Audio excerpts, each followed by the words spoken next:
What if I told you the most feared general of the American Revolution wasn't George Washington? This man was so ruthless, daring, and unpredictable that even the British trembled at his name. He was Daniel Morgan, the most gangster general of the Revolution. Daniel Morgan was no polished aristocrat like Washington. Born poor, scarred by violence, and fueled by vengeance, Morgan rose through grit and audacity. His guerrilla tactics and fearless leadership made him legendary. This is the untold story of America's most gangster general, Daniel Morgan. Daniel Morgan was born in 1736 to a poor family in New Jersey. With little education and no fortune, he quickly turned to manual labor.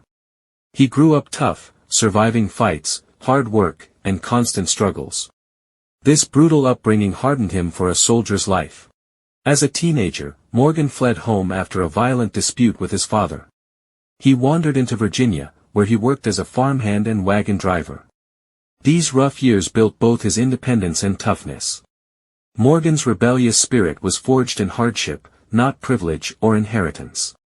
Morgan's size and strength earned him respect, but his temper frequently caused trouble. Once, after insulting a British officer, he received 500 lashes, a punishment that nearly killed him. The scars on his back remained forever, fueling his hatred of the British military system. He gained his nickname, the Old Wagoner, from his years hauling supplies along the frontier. Morgan's work exposed him to Indian raids, wilderness dangers, and frontier violence. These experiences made him resourceful, tough, and cunning, qualities that later defined his style as a revolutionary fighter.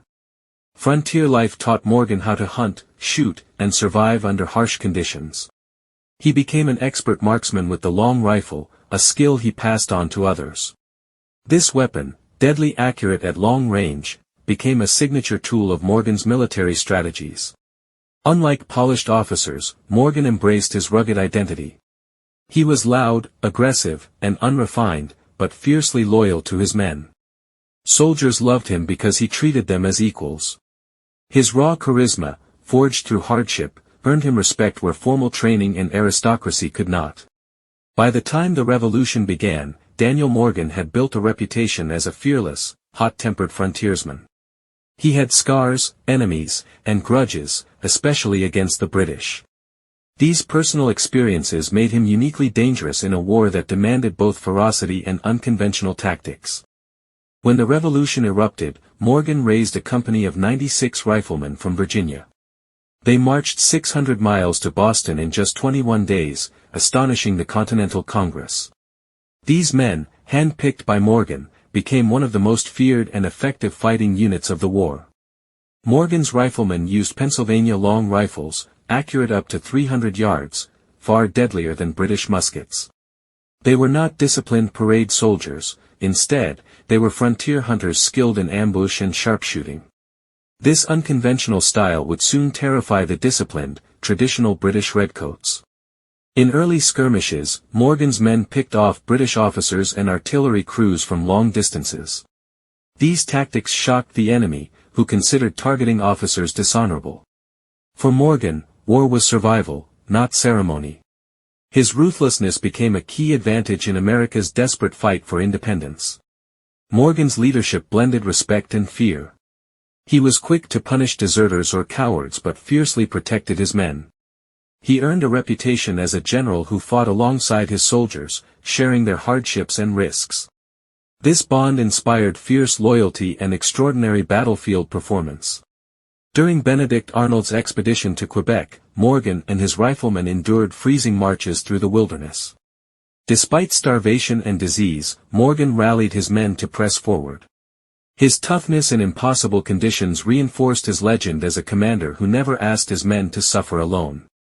At the Battle of Quebec in 1775, Morgan personally led an assault on the city. He fought hand-to-hand in brutal street combat before being captured by the British.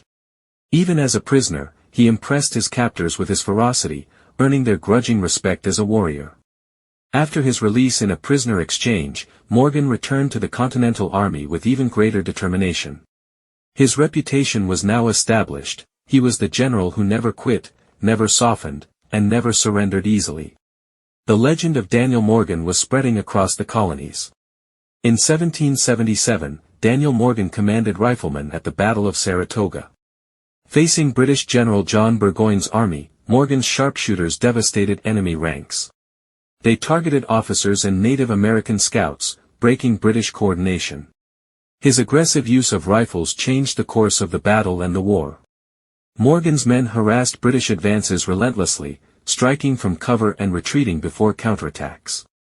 This guerrilla style clashed brutally with the enemy's rigid formations. British troops, trained for European-style battles, found themselves helpless against Morgan's unconventional warfare. His tactics revealed the vulnerability of imperial armies to irregular fighters. A decisive moment came when Morgan's riflemen killed British General Simon Fraser, a respected officer. This shot, delivered from extreme distance, caused panic and confusion in British lines. Fraser's death directly contributed to Burgoyne's defeat, proving Morgan's riflemen could decide the outcome of major battles. At Freeman's Farm, Morgan's relentless attacks pinned British forces. His sharpshooters tore through enemy officers, while Continental soldiers pressed the assault. Though outnumbered, Morgan's men delivered devastating blows. By blending frontier skills with battlefield discipline, he created a hybrid force that outmatched Britain's traditional military machine. The victory at Saratoga stunned the world. Burgoyne's surrender convinced France to join the war on America's side, a turning point for independence. Much of this success owed to Morgan's ferocious riflemen, who had crippled the British command structure and shattered their morale on the battlefield. Morgan himself emerged from Saratoga as a national hero. Newspapers praised his riflemen as unmatched warriors, and Congress recognized his contributions.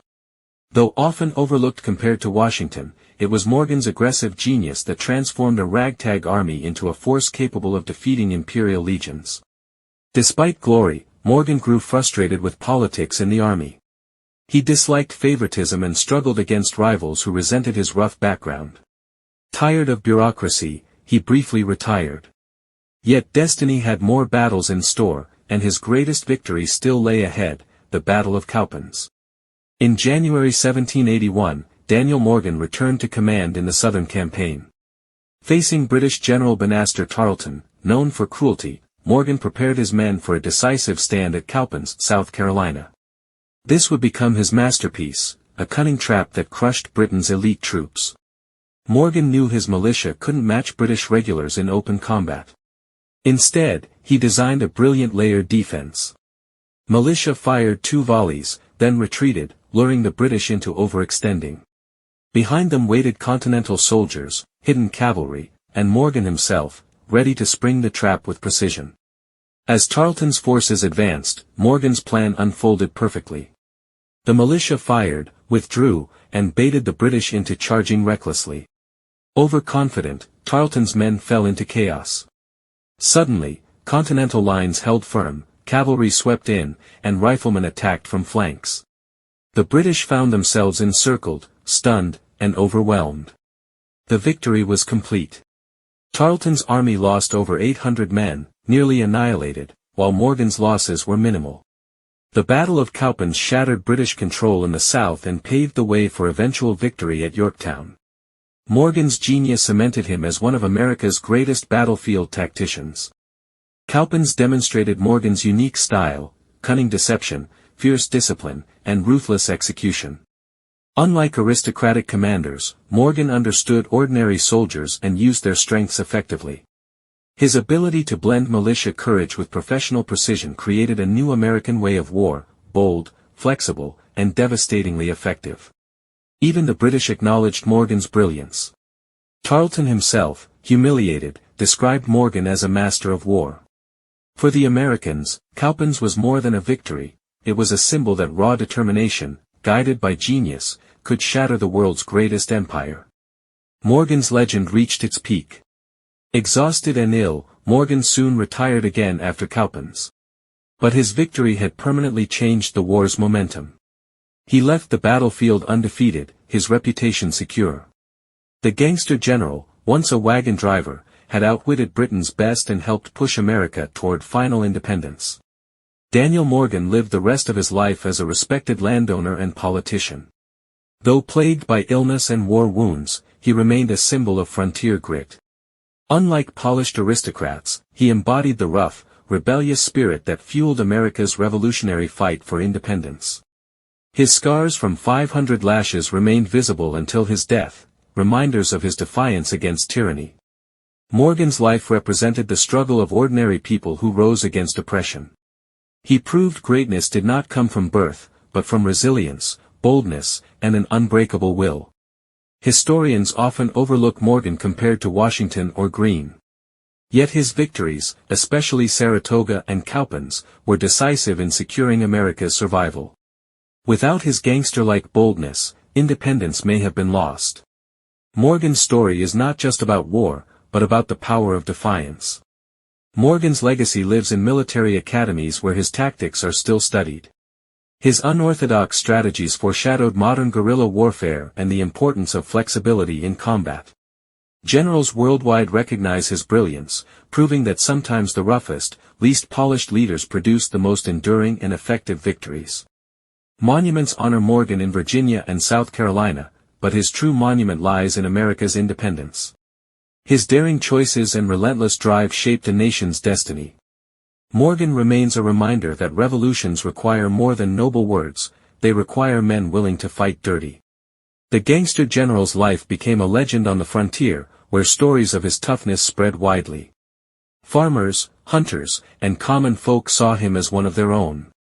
His story continues to resonate because it celebrates the raw defiance that built a free nation. Daniel Morgan died in 1802, remembered as one of America's most formidable fighters. He rose from poverty, endured brutality, and outwitted empires. His legacy endures not just in history books but in the spirit of rebellion itself. Morgan remains the Revolution's most gangster general forever. Daniel Morgan wasn't just a general, he was a fighter who lived by grit, scars, and relentless defiance. From Saratoga to Cowpens, his genius shaped America's independence. If you love hidden history like this, subscribe now and join us uncovering more buried truths of the past. See you in the next video.